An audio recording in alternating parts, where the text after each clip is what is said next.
আচ্ছা, সবাই ভালো আছেন?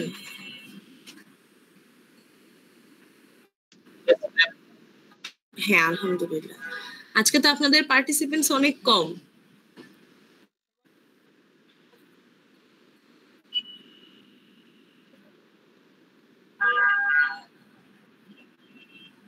আসলেই সিরিয়াসলি ছিলেন? আচ্ছা আচ্ছা, এখন আমাদেরকে তো ফার্স্টে বলছিল যে আমরা ইচ্ছা মতো করতে পারবো, সেজন্য আমি ভাবছিলাম যে আপনাদেরকে একটু টাইম দিতে পারলে ভালো, কিন্তু আসলে এখন ডিপার্টমেন্ট থেকে রুটিন করে দিছে, এখন তো আসলে আর কিছু বলার নেই এটার উপরে।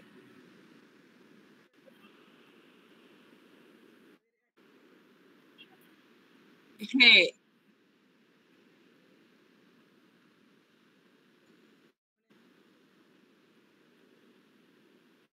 এটা কি বলেই দিছে যে আরেকটাতে ফেল আসবে?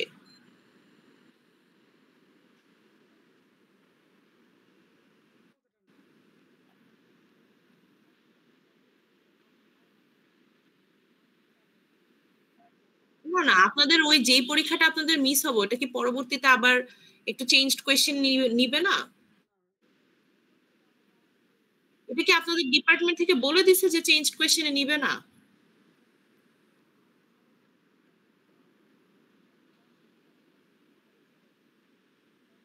এটা আপনাদের কথা বলা উচিত। লিস্ট আপনারা এটার ব্যবস্থা করেন যে ঠিক আছে আমরা দিতে পারতেছি না, আমরা পরে দিব। আপনারা তো আর ফাও ফাও পাস চাচ্ছেন না, আপনারা তো পরীক্ষা দিয়েই পাস করতে চান। তো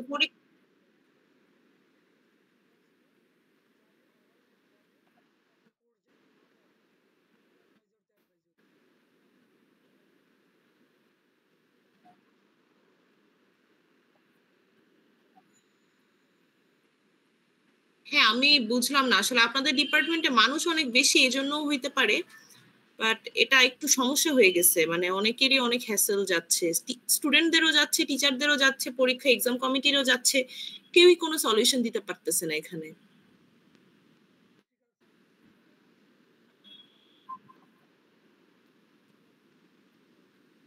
হ্যাঁ, এটলিস্ট আপনারা এনশিওর করেন যে আপনাদেরকে পরে যেন আরেকটা এক্সাম দিতে দেয় অন্য কোনো একটা টাইমে।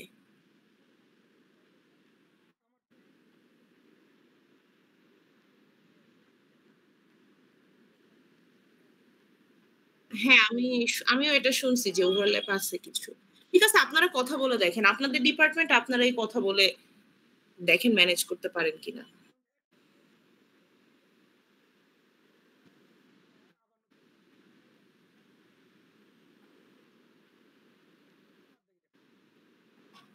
এটা এটা খুবই নরমাল, এটা হয়। কারণ আপনারা যদি ওইভাবে অ্যাপ্রোচ করতে পারেন তাহলে হয়তো কোয়েশ্চেন চেঞ্জ করে আবারও এক্সাম নিতে পারে। পাবলিক হইলে এটা শিওর হইতো, এখন প্রাইভেটে আসলে একটু এইসব ব্যাপারে একটু সমস্যা আছে। ম্যাম লাস্ট সেমিস্টার পর্যন্ত তো সব সময় আমাদের মানে যাদের রিটেক ছিল সবাই বলছে যে মানে ম্যাডাম বা টিচারের উপরে ফ্যাকাল্টির উপরে নির্ভর করে ওনারা যে সময় মিট নেয়, বাট এখন হঠাৎ করে ম্যাম এই যে রুলস চেঞ্জ করার মানে কি? সেটাই তো, সেটাই তো, আমি তো আপনাদের সাথে রাতে ক্লাস নিলাম, তখন আমি ম্যাডামকে জিজ্ঞাসা করলাম, উনি আমাকে বললো যে আপনি আপনার মতো টাইম দেন। তো আমি আপনার অন্য কোর্স টিচারের সাথে মিলে আরো ঠিক করতেছিলাম যে কবে টাইম দেওয়া যায়, হঠাৎ করে দেখি যে পরের দিনই রুটিন দিয়ে দিচ্ছে। আর ম্যাম এই রুটিন গুলো ম্যাম মানে পরীক্ষার কয়দিন ম্যাম? রুটিন দেওয়া হইলো কালকে, মানে এই কয়দিনের মধ্যে আমরা কিরকম করে মানে প্রিপেয়ার হয় তো পসিবল না। এখন এই প্রবলেম গুলো যদি আসলে সবাই বুঝতো তাহলে তো হইতোই। আমার ম্যাম দুইটা সাবজেক্ট, একটা ইটিসি আবার এইসি ম্যাম, তাহলে আমি আমার কি পরিমাণে প্রেসার পড়তেছে আপনি বুঝতেছেন? বুঝতেছি, আর আপনাদের তো এই রিটেক নেওয়া মানে আপনাদের রেগুলার কোর্সের পাশে একটা কোর্স, তো এমনি রেগুলার কোর্সের ক্রেডিট গুলো তো আপনাদের দেওয়াই লাগবে।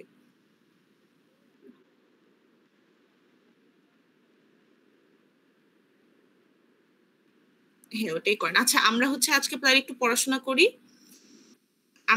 আমি হচ্ছে আপনাদেরকে জাস্ট একদমই সিম্পল ভাবে যে কি কি কোন কোন জিনিসগুলো পড়া লাগবে এগুলা বলে দিয়ে যাই, আজকে হয়তো বেশি বড় ক্লাস হবেও না। আর যদি পসিবল হয় কেউ একজন রেকর্ড করেন তাহলে বাকিরাও জানতে পারবে আর কি। আচ্ছা, ঠিক আছে, আমরা শুরু করি। আমাদের হচ্ছে সাজেশনের মধ্যে কয়টা চ্যাপ্টার ছিল? এই যে ওমস ল থেকে শুরু করে মেথডস পর্যন্ত, অর্থাৎ একটা দুইটা তিনটা চারটা পাঁচটা চ্যাপ্টার ছিল। আর হচ্ছে চ্যাপ্টারের যে এক্সাম্পলের আর এমনিতে হচ্ছে এক্সারসাইজের কিছু ম্যাথ দাগাই দিছি, ওগুলা হচ্ছে সবগুলাই ভালো করে করার চেষ্টা করবেন যদি পসিবল হয়। আর পসিবল যদি সবগুলো করতে নাও পারেন, অ্যাটলিস্ট সব টাইপের একটা করে করার ট্রাই করবেন। মানে সব ধরনের যেন একটা করে হয়, তাহলে ওগুলো আপনারা আর কি ওইরকম আসলে এক্সামে পারবেন। তো ধরেন প্রথম চ্যাপ্টার থেকে বেশি কিছু নাই। ওমস ল কি জিনিস, হয়তো এটা নর্মাল একটা ডেফিনিশন বা এটা দিয়ে কি বুঝায় এরকম কিছু একটা চাইতে পারে। ওমস ল এর ফর্মুলা এটা তো আমরা সবাই জানি যে ভি ইকুয়াল টু আইআর, এই ধরনের ফর্মুলা। তারপরে হচ্ছে ওমস ল এর যেসব ক্যালকুলেশন, এগুলো তো আসলে সিম্পল, এখানে মানে কঠিন কিছুই নাই, সব নর্মাল। আর এই যে প্লটটা, প্লট দিয়ে কি বুঝায় দেখেন, এদিক বরাবর আপনার ভোল্টেজ আর এদিক বরাবর আপনার কারেন্ট, এবং এটা একটা লিনিয়ার প্লট হয়। কেন লিনিয়ার? কারণ হচ্ছে এটা ভি ইকুয়াল টু আইআর, এটা একটা স্ট্রেট লাইনের সমীকরণ, straight line Y equal to M X এর মতো সমীকরণ। সো আসলে স্ট্রেট লাইনের সমীকরণ মানে এটা একটা স্ট্রেট লাইন হবে, এটা খুবই স্বাভাবিক। আর এই স্ট্রেট লাইনটার যে ঢালটা হচ্ছে সেইটা হচ্ছে আপনার রেজিস্ট্যান্স, তাই না? তো আপনার হচ্ছে যদি কোনোদিন রেজিস্ট্যান্স বেড়ে যায়, ঢালটা এদিকে সরে আসবে, রেজিস্ট্যান্স কমে গেলে ঢালটা এদিকে চলে যাবে। অর্থাৎ রেজিস্ট্যান্স বাড়া কমার উপরে এটা জাস্ট কোন দিকে শিফট হবে এটা ডিপেন্ড করে, বাট শেপ অলওয়েজই একটা স্ট্রেট লাইন থাকবে। ঠিক আছে? তো আপনার হচ্ছে এই যে এখানে এই যে দেখেন রেজিস্ট্যান্স আর যখন 1 আর যখন 10, তার মানে এই যে এই দুইটার মধ্যে একটা রেজিস্ট্যান্স বাড়া কমার উপর ডিপেন্ড করে। আর রেজিস্ট্যান্স কখন বাড়ে কমে, ধরেন একটা তারের মধ্য দিয়ে কখন আপনার কারেন্ট যাইতে সুবিধা আর কখন অসুবিধা, এটা হচ্ছে বেশ কিছু জিনিসের উপর ডিপেন্ড করে। তার মধ্যে একটা হচ্ছে ধরেন হিট। আপনি যদি হিট বাড়ায় দেন তাহলে কি হবে, এই যে তারের মধ্যে যতগুলো পার্টিকেল আছে তাদের নড়াচড়া অনেক বেড়ে যাবে না? আমরা কি জানি, হিট যদি দেই মলিকিউল বা এগুলোর মুভমেন্ট অনেক বেড়ে যায়। তাহলে অনেক যদি নড়াচড়া বাড়ে তার মানে বাধাও বেড়ে গেল কারেন্টের যাওয়ার জন্য বা ইলেকট্রনের যাওয়ার জন্য, রাস্তায় ব্লকেট বেশি শুরু হয়ে গেল। তাহলে হিট যদি বাড়ায় দেন তাহলে কিন্তু রেজিস্ট্যান্সও বেড়ে যায়। ঠিক আছে? সো ওই রেজিস্ট্যান্স বাড়া কমার সাথে সাথে কিন্তু আপনার ঢালটাও চেঞ্জ হয়ে যায়। ঠিক আছে? তাইলে এই প্লটিং এর পার্টটা একটু ভালো করে পড়বেন। ঠিক আছে? আর এখান থেকে তো এরপরে পাওয়ার, পাওয়ারের জিনিসটা কি আছে, পাওয়ার আমি আপনাদেরকে একদম ফার্স্টে ক্লাসে একদিন বলছিলাম যে পাওয়ার কি জিনিস। পাওয়ার হচ্ছে P equal to normally W by T, but আমরা যদি কারেন্ট আর ভোল্টেজ দিয়ে করি তাহলে ভিআই হয়। আরো দুইটা ফর্মুলা বানানো যায়, একটা হচ্ছে ভি স্কোয়ার বাই আর, আর একটা হচ্ছে আই স্কোয়ার আর। তো আপনার এরকম পাওয়ার ক্যালকুলেশন চাইতে পারে। ক্যালকুলেশন বললে তো খুবই সহজ। আর যদি কোনো সার্কিটের মধ্যে ক্যালকুলেশন দেয়, এখানে কি সার্কিট আছে? আচ্ছা, সার্কিট মনে হয় এখানে নাই, তো আমি আপনাদেরকে এমনি একটা সার্কিট এঁকে দেখাই। সাপোজ হচ্ছে আপনাকে এরকম একটা সার্কিট আপনার আছে, এই যে এখানে একটা রেজিস্ট্যান্স, এখানে একটা রেজিস্ট্যান্স, এটা ধরেন একটা ভোল্টেজ সোর্স, এখানে একটা রেজিস্ট্যান্স, এরকম। তো আপনাকে কোয়েশ্চেন করলো কি যে এখানে রেজিস্ট্যান্স আর 1 এর পাওয়ার বের করেন। তা আপনি কি করবেন, ধরেন এটা ভি, এদিক দিয়ে যাচ্ছে আই পরিমাণ কারেন্ট। তাহলে আপনার আর 1 এর পাওয়ার বের করার জন্য দেখেন তো আপনি জাস্ট আই স্কোয়ার আর 1 করলেই হবে না? পাওয়ারের যে তিনটা সূত্র, তিনটার মধ্যে একটাতে আপনি ভোল্টেজের সাথে কারেন্ট কাজে লাগাবেন, একটাতে আপনি ভোল্টেজের সাথে রেজিস্ট্যান্স কাজে লাগাচ্ছেন, একটাতে আপনি কারেন্টের সাথে রেজিস্ট্যান্স। এই তিনটা সূত্র আসলে একই এবং আপনি তিনটাই ইউজ করতে পারেন। আপনার যখন যে ইনফরমেশনটা দেওয়া থাকে সেটার উপর ডিপেন্ড করে আপনি একটা সূত্র ইউজ করবেন। তো আপনাকে যদি এই অবস্থায় এই রেজিস্ট্যান্সের মধ্য দিয়ে কতটুকু পাওয়ার যাচ্ছে এটা বলে, তাহলে আপনি জানেন যে এই রেজিস্ট্যান্সের ভ্যালু নিজেই আর 1, আর এটার মধ্যে কারেন্ট যাচ্ছে I1 পরিমাণ, তাহলে আমার পাওয়ার হবে আই স্কোয়ার আর 1। ঠিক আছে? এভাবে করে আর 2 এর মধ্য দিয়ে পাওয়ারও বের করা যাবে, আর 3 এর মধ্য দিয়ে পাওয়ারও বের করা যাবে। আর এই তিনটা পাওয়ারকে যদি যোগ করি তাহলে আমার টোটাল পাওয়ার আসবে সার্কিটের। ঠিক আছে? এখন সার্কিটের পাওয়ারের দুইটা ব্যাপার আছে। এক হচ্ছে যেই জিনিসটা আপনাকে সাপ্লাই দেয় সেটাকে আমরা বলি সাপ্লাই পাওয়ার। ঠিক আছে? ব্যাটারি কি পাওয়ারটা সাপ্লাই দিচ্ছে, আর রেজিস্ট্যান্স গুলো কি করতেছে, পাওয়ার গুলো অ্যাবজর্ব করতেছে না, পাওয়ার গুলো নিয়ে নিচ্ছে।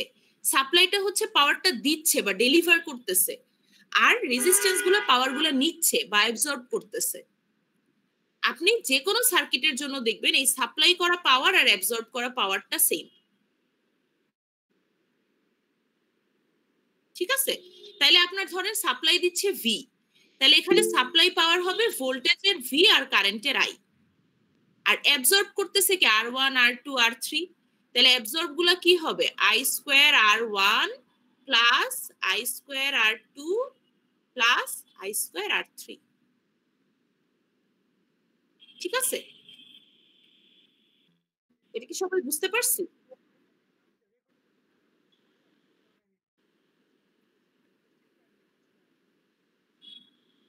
আচ্ছা, এটা যদি বুঝতে পারি তাহলে হচ্ছে দেখেন নরমাল সাপ্লাই পাওয়ার আপনি কিভাবে বের করবেন, ভি এর সাথে আই গুণ করে, আর অ্যাবজর্ব করবে পাওয়ার হচ্ছে এই যে I square R one, I square R two, I square R three, অর্থাৎ যতগুলো এলিমেন্ট থাকবে আপনি সবটার মধ্য দিয়ে পাওয়ার বের করে সেগুলো যোগ করলেই সেটা হবে অ্যাবজর্ব পাওয়ার। আর যে জিনিসটা খালি সাপ্লাই হিসেবে থাকতেছে তাকে আপনি ধরলেই সেটা হবে সাপ্লাই। ঠিক আছে, তাহলে একটা সার্কিটে অলওয়েজ এই দুইটা জিনিস ইকুয়াল হয়।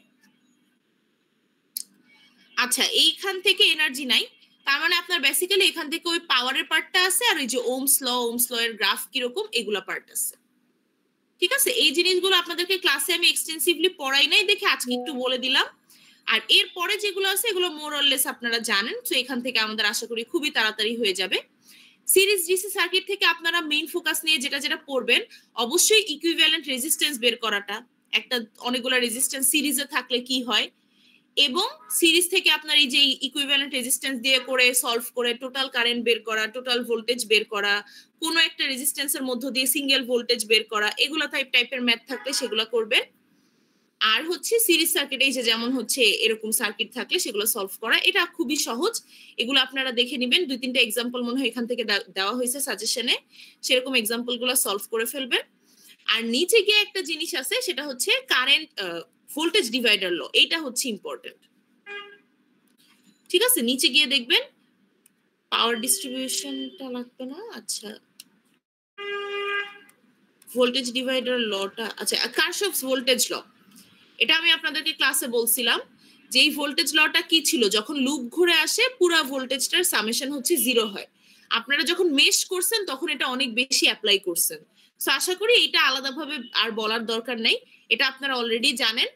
তো এইখান থেকে ম্যাথ গুলো যখন করবেন এই কারশফস ভোল্টেজ ল হয়তো একবার দুইবার কাজে লাগবে, বাট মেইনলি কারশফস ভোল্টেজ লটা আমাদের মেশ করার সময় অনেক বেশি কাজে লাগে।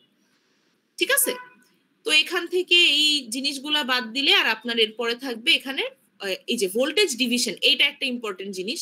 তাহলে এই চ্যাপ্টার থেকে 3টা, একটা হচ্ছে ইকুইভ্যালেন্ট রেজিস্ট্যান্স বের করাটা ইম্পর্টেন্ট, একটা হচ্ছে নরমাল সিরিজ সার্কিটের মধ্যে কি কি আছে এইগুলো ইম্পর্টেন্ট, এবং সেখান থেকে আপনার কি আসছিল ওই যে কেভিএল কারশফস ভোল্টেজ ল, আর একটা হচ্ছে আপনার ভোল্টেজ ডিভাইডার রুল। এই 3টা জিনিস ভালো মতো পড়লেই আপনার, বা এই 3টার সাথে রিলেভেন্ট যে ম্যাথগুলো আমি এক্সাম্পল এক্সারসাইজ এগুলোতে দিছি সেগুলো করলেই এই চ্যাপ্টার থেকে আর কোনো কিছু আটকাবে না।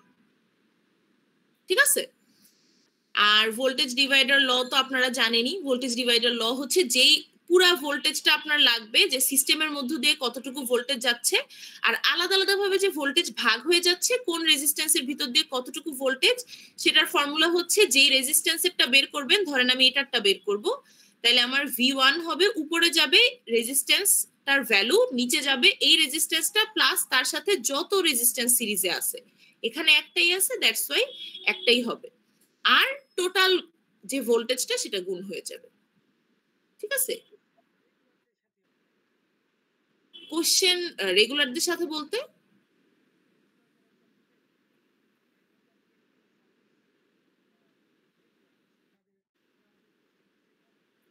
না, আপনাদের কোশ্চেন তো আমরা করব, তাহলে হ্যাঁ আপনাদের কোয়েশ্চেন আমরা করেও ফেলছি আসলে। আচ্ছা ঠিক আছে, তাহলে এগুলা পড়বেন। আর এরপরে হচ্ছে এখান থেকে আর এত ইম্পর্টেন্ট কিছু নাই। এরপরে ধরেন প্যারালাল ডিসি সার্কিটেও সেম টাইপের জিনিসই ইম্পর্টেন্ট। প্যারালালের ক্ষেত্রে প্যারালাল ইকুইভ্যালেন্ট প্যারালাল রেজিস্ট্যান্স কিভাবে বের করে এটা দরকার, এই যে এই ফর্মুলাটা। ঠিক আছে, তারপরে এখানে 2-3টা ম্যাথ আছে। এরপরে আপনার হচ্ছে এই এটার সার্কিট কিছু সলভ আছে, যে কারেন্ট বের করলে কিরকম হয় না হয় এগুলা, এই যে এরকম কিছু জিনিসপত্র আছে, এগুলো আপনারা দেখবেন এখানে।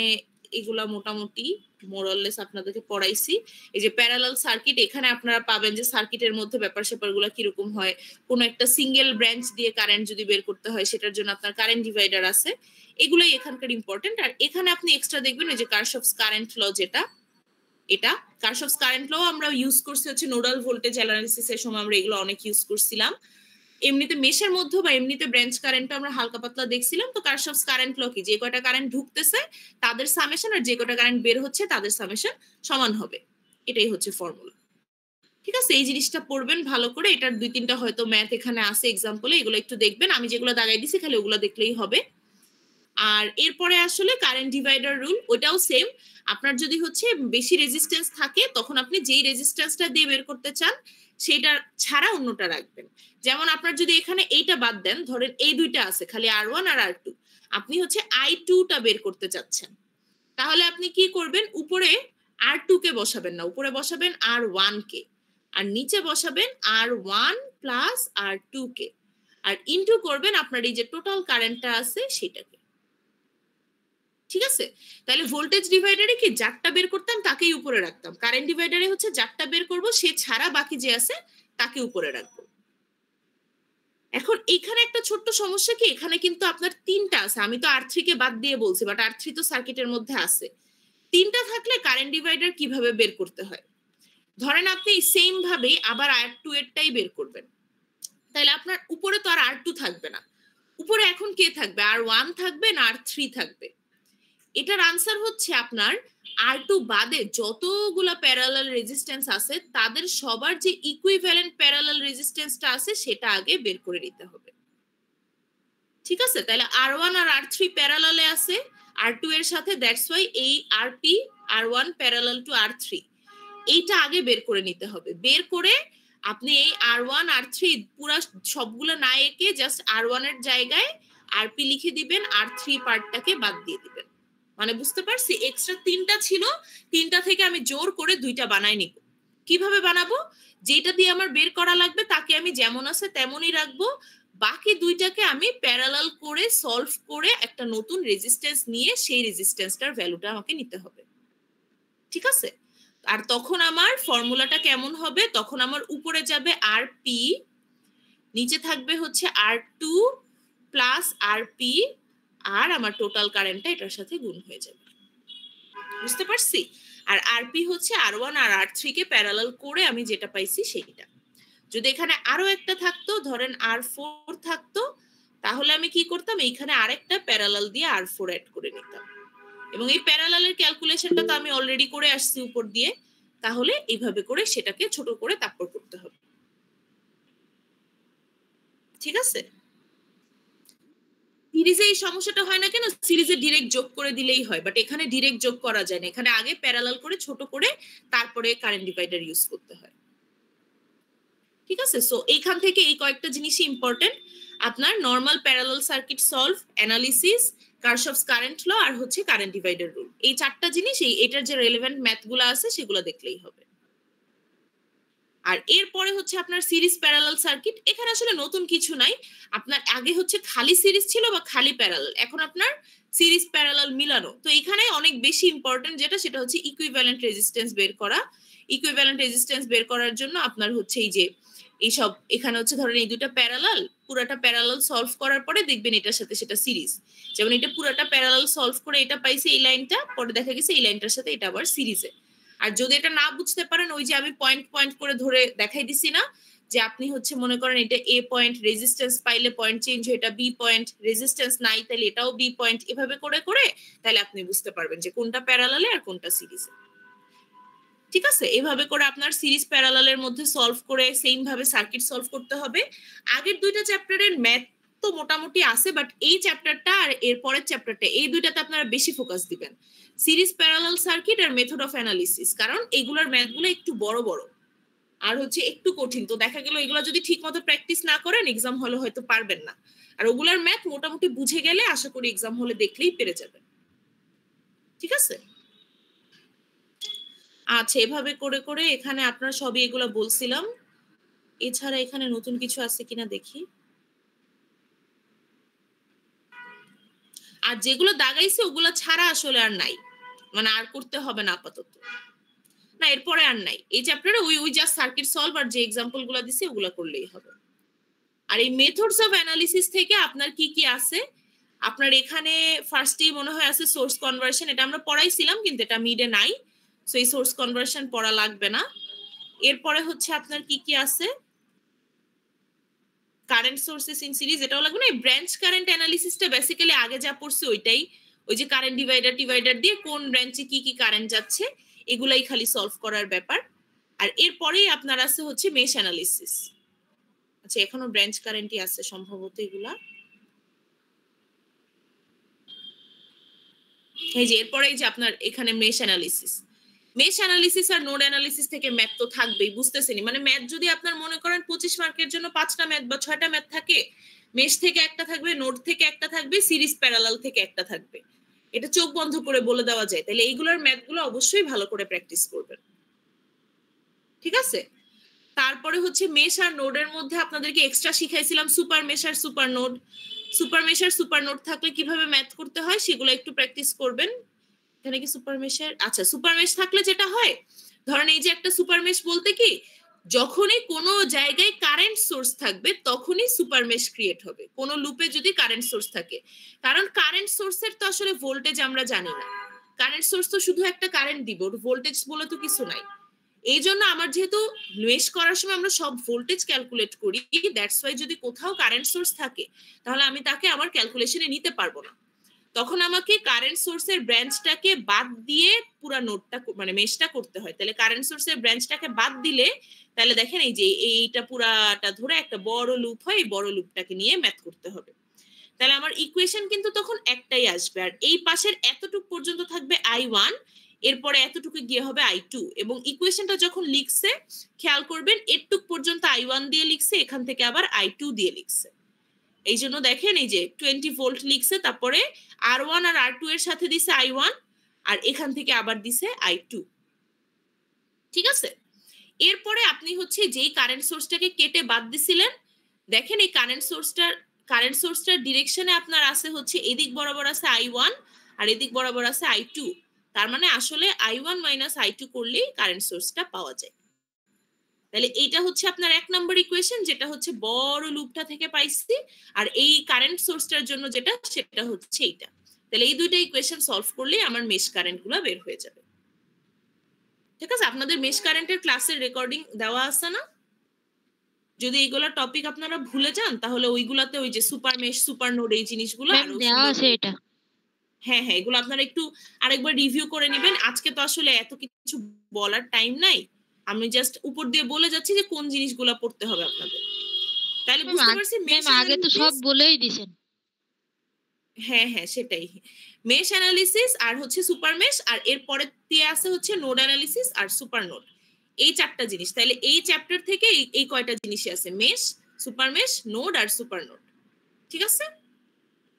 নোডের ক্ষেত্রে যেটা হয়, মেশের ক্ষেত্রে হয় কারেন্ট সোর্স দিয়ে, নোডের ক্ষেত্রে হবে ভোল্টেজ সোর্স দিয়ে। নোডের ক্ষেত্রে কারেন্ট সোর্সে কোনো সমস্যা নাই, কারণ আমরা তো বেসিক্যালি কেসিএল করি, তো কেসিএল তো আমরা কারেন্ট দিয়েই করি। তাহলে কারেন্ট সোর্স থাকা মানে জাস্ট ওটা একটা কারেন্ট, আর কোনো সমস্যা নাই। সমস্যা হয় যখন ভোল্টেজ সোর্স থাকে। এই যে ভোল্টেজ সোর্স থাকলে সেম ভাবে আগে যেমন আমি হচ্ছে কারেন্ট সোর্সকে বাদ দিয়ে করছি, আমি ভোল্টেজ সোর্সকেও বাদ দিয়ে করব। তো কারেন্ট সোর্সকে বাদ দিলে হয় হচ্ছে ওপেন সার্কিট, আর ভোল্টেজ সোর্সকে বাদ দিলে হয় হচ্ছে শর্ট সার্কিট বা ক্লোজ সার্কিট। তারপরে কি আমার এই নোডটা তখন সেম হয়ে যায়, বাট আমি এটাকে নিতে পারবো না, আমি এটাকে বাদ দিয়ে আমি এই পয়েন্ট ধরে ইকুয়েশন গুলো বের করব, এই পয়েন্ট ধরে ইকুয়েশন গুলো বের করব।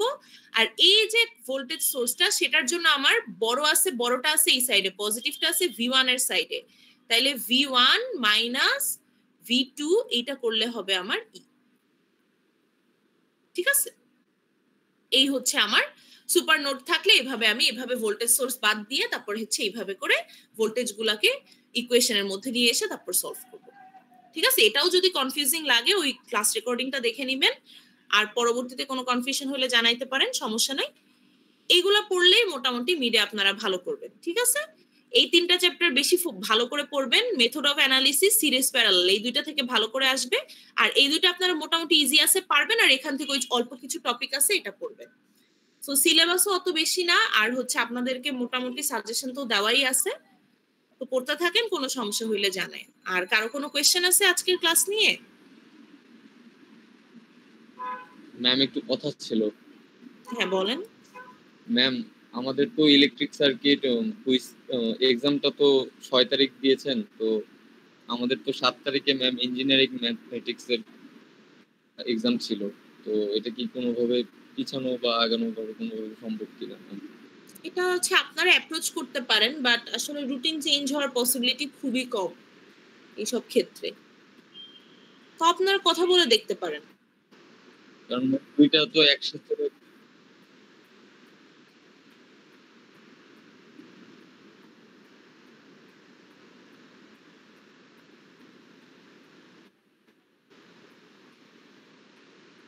হুম,